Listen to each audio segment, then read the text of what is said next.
Pues dice Pablo Iglesias que ganará al PP y al totalitarismo financiero.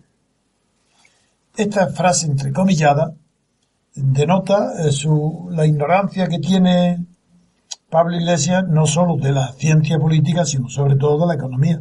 No existe ni nunca ha existido un totalitarismo financiero, porque se agotaría en sí mismo. No podría. El totalitarismo tiene que ser forzosamente o es político o es económico, y si es económico forzosamente es político, porque el poder lo tiene la política, no lo tienen los bancos. Es más, aprovecho para recordar a estos ignorantes de Podemos que la idea del poder financiero como distinto del poder económico o como especialidad del poder económico fue estudiada por los neomarxistas como Nikos Poulanka y Miliband, y ellos crearon distintas expresiones para calificar un hecho que se repite o se ha repetido en casi todas las revoluciones. Por ejemplo, en la Revolución Francesa, cuando la revolución de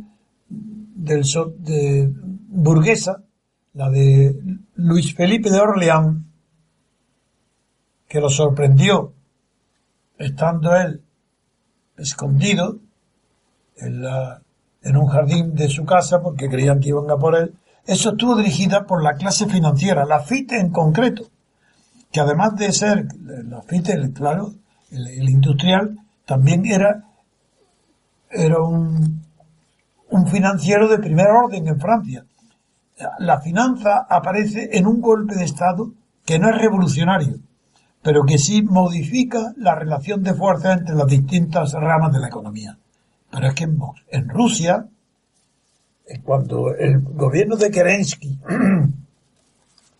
entra en las primeras crisis, después de haber elegido a los aristócratas como presidentes del gobierno Kerensky como figura, es un banquero el que ocupa el principal puesto de mando. Y a eso fue bastante para que los analistas neomarxistas, especialmente Poulanka, aunque tiene su formación en París, es un griego,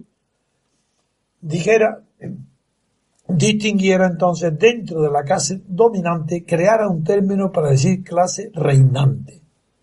La clase dominante, pues, como su propia palabra está muy bien elegida, indica el predominio ideológico y hegemónico en la sociedad. Y cuando entra en crisis en los periodos prerevolucionarios, la clase dominante, dentro de la clase dominante, un sector de ella, que es la banca, la financiera, pasa directamente de designar a los gobiernos a ser el mismo el que toma el gobierno.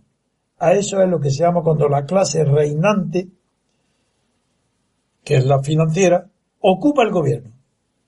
Estas distinciones requieren conocimiento de la historia, conocimiento intelectual del marxismo, conocimiento de los neomarxistas modernos, cosas que no tiene, como es natural, Pablo Iglesias. Cuando habla de totalitarismo financiero, está confundiendo todos los términos. Porque el totalitarismo financiero, si quiere decir clase reinante la banca, en España ese paso ni en Grecia no se ha dado. Al contrario. Ni el PP es clase reinante, sino dominante, es un hegemónico, por tener la hegemonía electoral, no la cultural, que la tiene rota.